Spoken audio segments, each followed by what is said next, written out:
Les amis, on pensait que la journée allait s'arrêter là, mais on enchaîne les galères là. Et le scooter n'a plus du tout d'énergie, il veut rien savoir, il veut rien faire. Et moi, regardez, j'ai pas de lumière, il commence à faire nuit, on est vraiment au milieu de rien du tout. Franchement là on avance, mais je sais pas du tout comment ça va se passer. Bon là on voit plus rien, il y a plus de lumière, on est dans le noir complet. Je sais plus quoi dire. Là faut qu'on trouve un spot pour dormir. Hein.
Les amis, ce soir, je vais dormir ici. On a 2 chambres pareilles. On est dans une auberge qu'on a trouvée sur la route. Voilà. Comment s'appelle la ville, Xa? Imprononçable. Ouais, une ville imprononçable, mais c'est pas grave, c'est pas le plus important. Et en fait, ce qui est marrant, c'est qu'ils nous demandent en fait de mettre les scooters dans la chambre. Dans la chambre directement. Ouais. Du coup, parce que c'est plus safe. Est-ce que je suis dégueu? Non, ça va. Ouais, si, ça nous fait un trait chelou, mec, avec la poussière là. Regarde, t'as un mono sourcil. Ah ouais, on dirait un kazakh.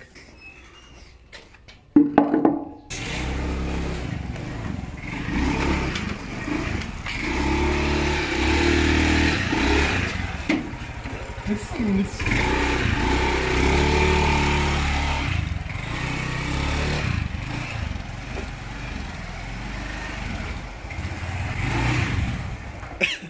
Tu peux faire le méga beauf, après tu peux mettre une photo, tu fais jamais sans ma bécane, un truc comme ça, tu vois. Ça me paraît incroyable d'avoir ma bécane dans l'appart. Ta petite meule, elle est en sécurité. J'ai jamais dormi avec mon zoomer et là je dors avec cette vieille merde là, putain. Quoi, ta Zoumi. vieille merde? Zoumi, bah je Zoumi fais le gamin. 7-Eleven, où il a déjà été pécho par. Imagine, tu vas en Thaïlande, tu reviens, là il n'y a plus de Zoumi. T'as été en Thaïlande pour rien, t'as été en Thaïlande pour rien. Justement, je me demande ce que ça me ferait. De voir s'il est volé. Ouais, et je crois que ça me ferait rien. C'est bizarre, hein.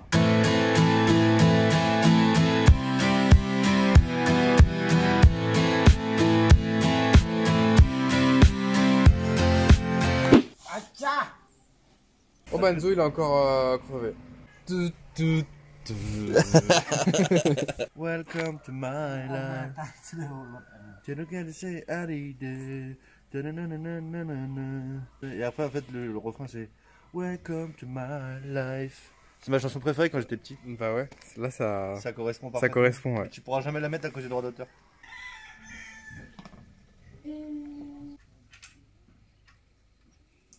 On s'est arrêté dans un petit restaurant le temps que le gars il répare le scooter de Enzo. Là je viens d'acheter je viens de prendre un paquet de chips 100% réel végétaux, 100% réel légumes. Déjà faut noter cette petite précision. Voilà, je viens juste de l'ouvrir, j'ai rien mangé, regardez ce qu'il y a dedans. Regardez la quantité, c'est minable. C'est minable. Mais ça a l'air bon. Bah vous graille. Moi de graille frère. En fait c'est lyophilisé on dirait un peu. C'est juste sec. C'est juste les légumes secs. Il n'y a pas de sel, ouais. Ils sont juste séchés. Voilà. Ah ouais, ça se mange bien. Ça a l'air un peu meilleur quand même.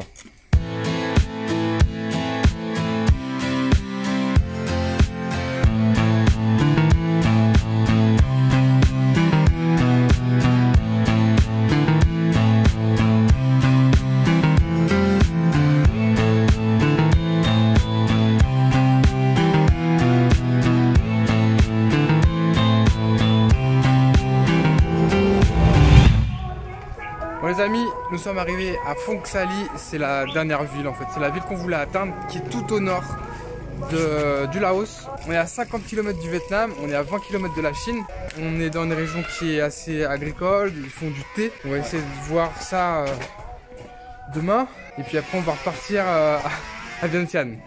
Demain matin faut qu'on aille dans le village. Hello. Hello, ça va dit. Ça va dit.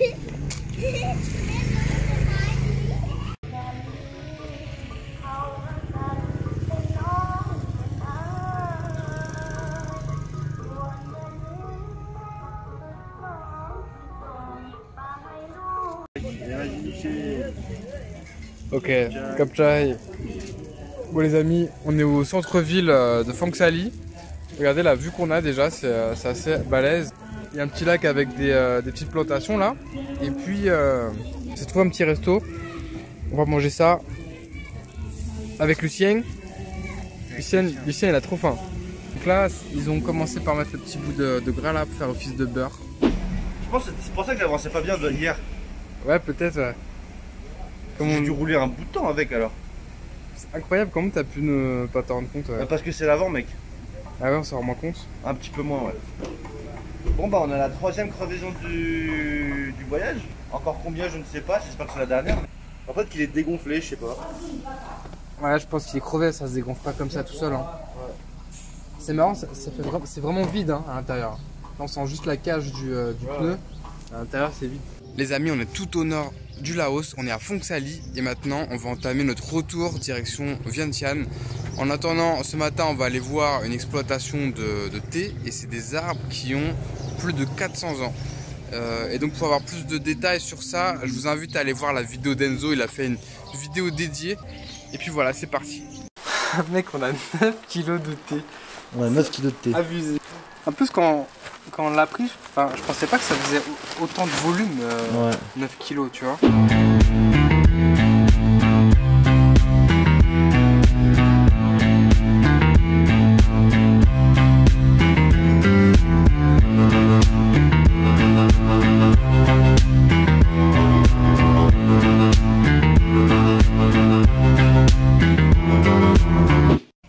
Devinez quoi? Enzo a crevé pour la 4e fois. Et maintenant c'est devenu une petite routine en fait, quand il crève, on s'arrête au resto et puis on mange. Voilà, c'est devenu la petite routine. Tu vois là-bas, les petites canettes de Red Bull, j'en buvais tout le temps quand j'étais à Vietnam. Ah ouais? C'est méga sucré. C'est vrai que là il y a un sacré bordel dans cette épicerie. Hein. Il n'y a pas de chips. Si, je suis sûr que tu cherches. Non, il n'y a pas de chips. Petites clopes. Regardez, tout ça au-dessus là c'est des cartouches de cigarettes. Bon les amis, Enzo a encore crevé pour la 5e fois. Là c'est vrai que ça commence à être chiant. Je sais pas, il y a peut-être un truc dans le pneu, un truc qui fait qu'il crève à chaque fois. C'est toujours le pneu arrière. On s'est arrêté dans un petit village, personne ne pouvait nous aider. Des gens vraiment très, très démunis. Hein. Et on nous a orienté vers un village. Du coup on retourne en arrière, 14 km avec le pneu crevé. J'ai le cul en ruine. Parce que rouler 1 heure comme ça, j'ai les jambes, on aurait dit un canard. Un pneu il est foutu mon gars. Fini.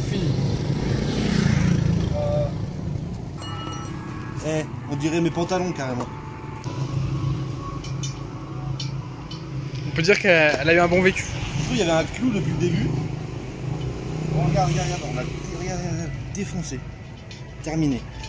Bon les amis, ce coup-ci je vous cache pas qu'on a vraiment galéré pour retourner, pour trouver un mécanicien, c'était plus dur. La première fois, quelqu'un s'était arrêté spontanément, nous avait aidé. Les autres fois, Enzo avait crevé en ville. Et là il a crevé dans la pampa. C'était perturbant parce que parfois on a l'impression qu'ils s'en foutent, mais littéralement, tu vois. Ouais, mais, c'est vrai, ouais. C'est frustrant, c'est pas c'est frustrant parce qu'il y a une incompréhension vraiment énorme. On n'a pas les mêmes codes de communication même. Donc on a très vite envie de s'énerver. Ouais. Et en fait, ça sert à rien du tout. Ça sert à rien. Mais moi je suis content parce que tu vois là on a des vraies galères et on s'engueule pas.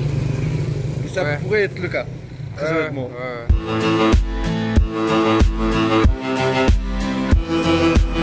Bon les amis, on vient de changer la roue là, vous avez bien vu. Là on est dans la petite ville, en fait on essaie de trouver une guest house, voilà. C'est la deuxième qu'on fait. La première il n'y avait personne à l'accueil. C'était abandonné. C'était abandonné carrément. On a fait de l'urbex dans la guest house. Et là, alors il y a des gens, il y a 2 femmes à l'accueil mais on nous dit non on peut pas. Voilà, on sait pas pourquoi. La meuf elle vient pour nous dire non. Est-ce que tu as vu qu'il restait un hôtel, c'est ça? Il restait un hôtel, ouais. Sinon on dort dans la rue, hein. On va faire un petit feu de camp et tant pis. Hein. Non, on va trouver, mais... On va dormir dans la rue, frère.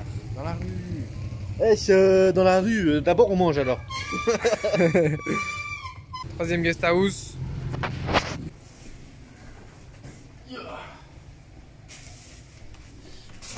Notre bien le plus précieux est ici.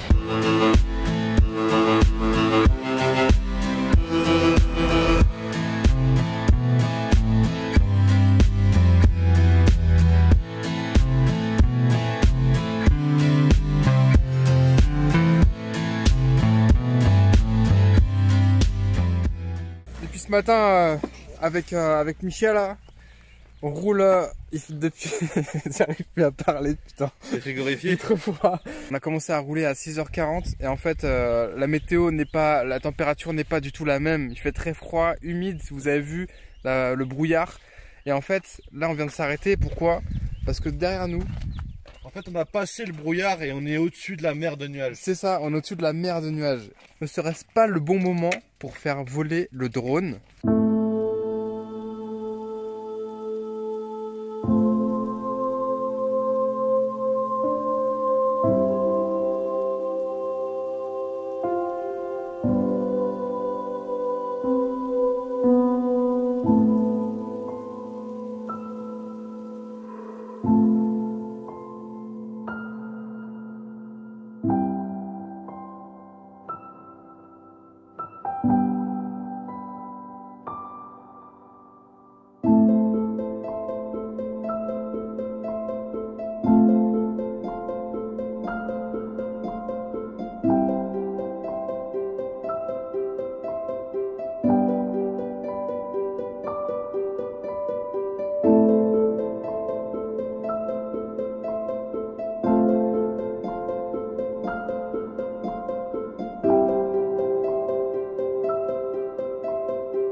Est bloqué parce que en fait il y a des éboulements de terrain.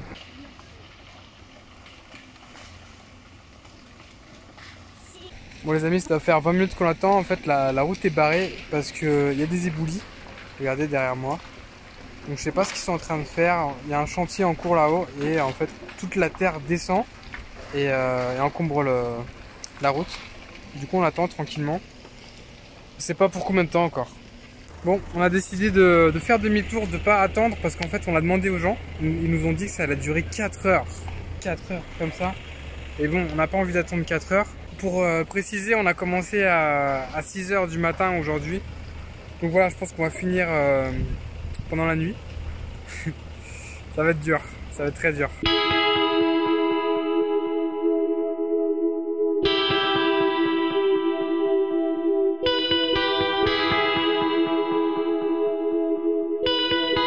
Panne d'essence. Est-ce que c'est pas la quintessence de la journée de galère?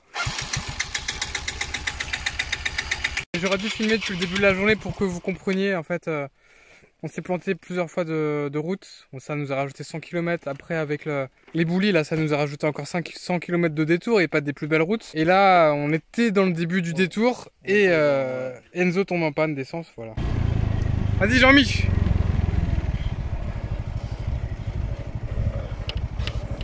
Tu te pousses où là, Ouais. Sinon là, sur le plastique. Non, je crois là, c'est bien là. Prêt? Michel et me pousse, la dépanneuse de l'extrême. Comment je fasse gaffe à mon... Attends, je vais te pousser derrière. Ouais, sur la plaque sinon. Ouais. Je te pousse avec ma roue voilée. Ah mais attends. J'avais même pas vu mon gars. Sur la vie de ma mère, vous avez de l'essence sinon vous hein. C'est la première fois qu'on a du bol aujourd'hui. Franchement les amis, on a fait 20 mètres, on a trouvé une station. Perdu quoi. Perdu dans la pampa. Même pas vu à l'aller. Ouais. C'est trop bien. Moi j'étais parti en train de chercher un tuyau pour lui verser de l'essence de mon réservoir.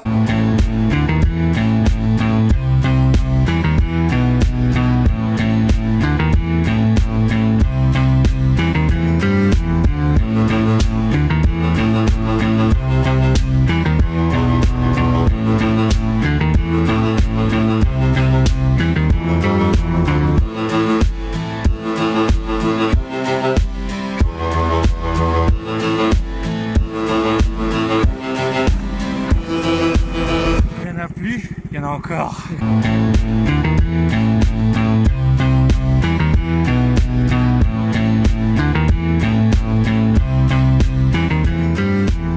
C'est vraiment curieux le sol. Il a vraiment une apparence lunaire, c'est-à-dire que le premier centimètre est tout poussiéreux, tout moelleux. Je sais pas comment dire. Regarde. On dirait clairement que je suis en train de marcher sur la lune.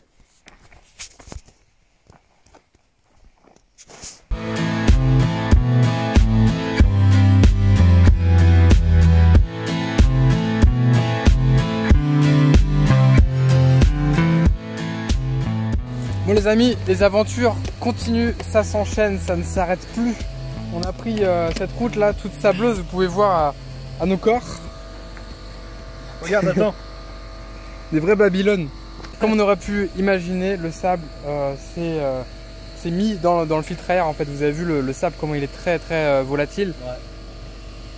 Il s'est engouffré dans le filtre à air du scooter de Enzo. Yes. Évidemment que c'est moi. Pourquoi ça t'arriverait à toi hein? Pourquoi toi d'un coup t'aurais des galères? À part une roue qui fait du bruit hein? Bah non, c'est moi. Bah ça va, je les ai aussi tes galères, je suis avec toi. Non ouais non mais en fait c'est la première fois que je vis des galères pas tout seul. Et en plus là il a pas de chance parce qu'en 10 jours il a eu un condensé le pauvre. Honnêtement d'habitude j'en ai moins que ça. Et là c'est un condensé de galère mais les vivre à deux c'est tellement serein. Tu te dis mais c'est pas grave. Tranquille. Au pire même si on dort par terre, tranquille. Cette route là, cet axe là c'est le pire que j'ai fait de toute ma vie. Et en plus ça en rajoute, pourquoi ça fait cet effet là? Parce qu'en plus on est en scooter. Ça aurait été en moto, ça aurait été quand même moins compliqué mais quand même pas facile parce qu'il y a des sacrés endroits où c'est quand même compliqué, on est d'accord hein. Ouais clairement. Et heureusement d'ailleurs je me disais, heureusement que moi et Flo on est motards parce que on n'est pas des débutants, voilà, franchement c'est...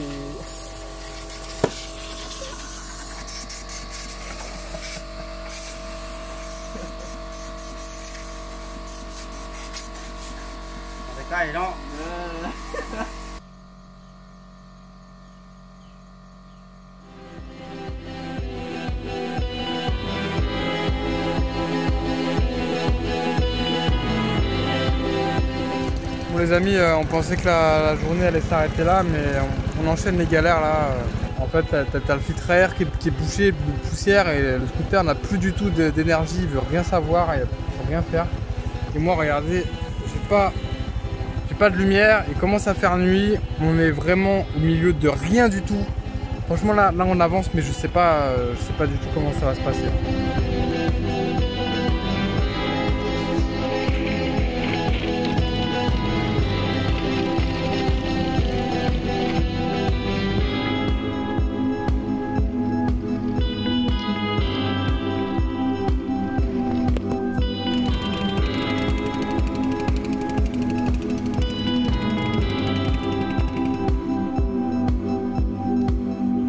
Mec,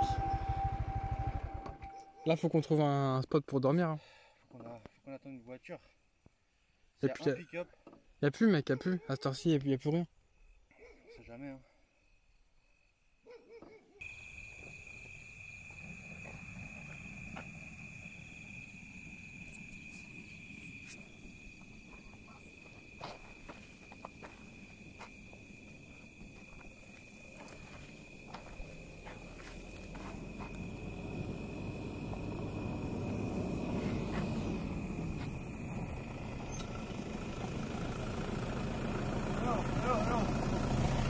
Motorbike, belum. Jantek. Motorbike. Motorbike. Đây. Ok. Ok. Les deux, mon frère. Moi j'ai plus de lumière. Tu filmes là? Ouais. Je sais pas où on va frère, mais on y va.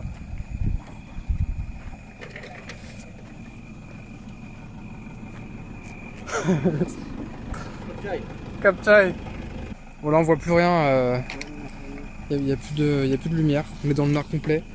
Le scooter d'Enzo ne roulait absolument plus, moi j'avais pas de lumière, donc on était tous les deux complètement handicapés. Et il y a un pick-up qui passait par là complètement par hasard, on a eu beaucoup de chance. Et ils nous ont aidés quoi, direct. C'est tellement ma vie ça quand je suis en voyage. C'est pas quotidien mais ça doit arriver sinon c'est pas un voyage réussi, t'imagines? Je crois que j'ai jamais eu autant de trucs dans une journée. Pourtant j'ai eu des journées très dures, mais... Là c'est la plus dure. Non, c'est pas la plus dure, mais c'est celle où il se passe le plus de péripéties quoi. Ouais, genre ça s'arrête pas. C'est comme si on est testé, tu vois, dans le dernier retranchement. Mais Dieu n'aura pas notre colère. Il y a une alchimie qui se fait. Il y a un truc qui se fait quand t'es dans la merde, qu'il y a des gens qui t'aident.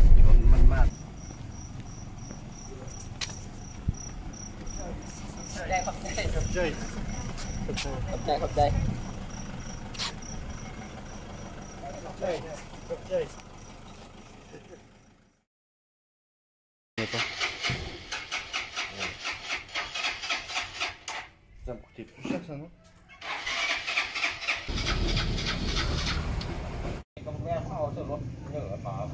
Ça me fait délirer comment il faut pas coûter les bouillades d'essence et tout, tu vois. Ouais. Bon, le scooter est réparé, je vais attendre que Jean-Michel y passe, Jean-Michel Tracteur.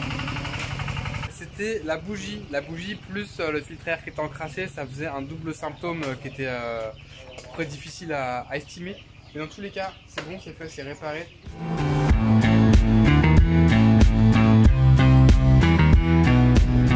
Les amis, ça fait 2 heures qu'on roule depuis ce matin, depuis qu'on s'est fait réparer nos scooters.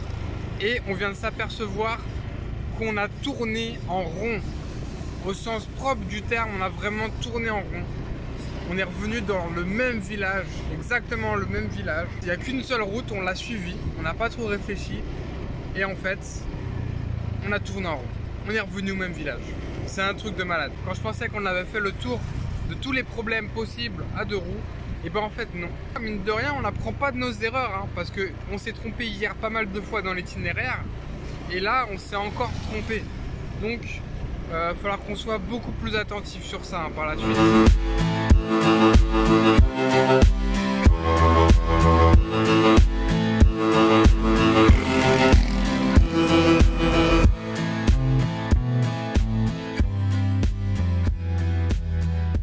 On essaie de démarrer là, mais je crois qu'il est vraiment, il est fini là.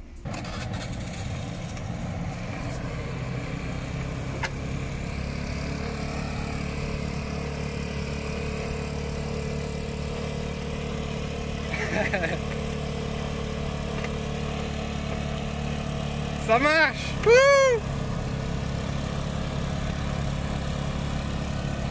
J'ai l'impression d'être dans un parc d'attractions, quoi. Je contrôle plus rien.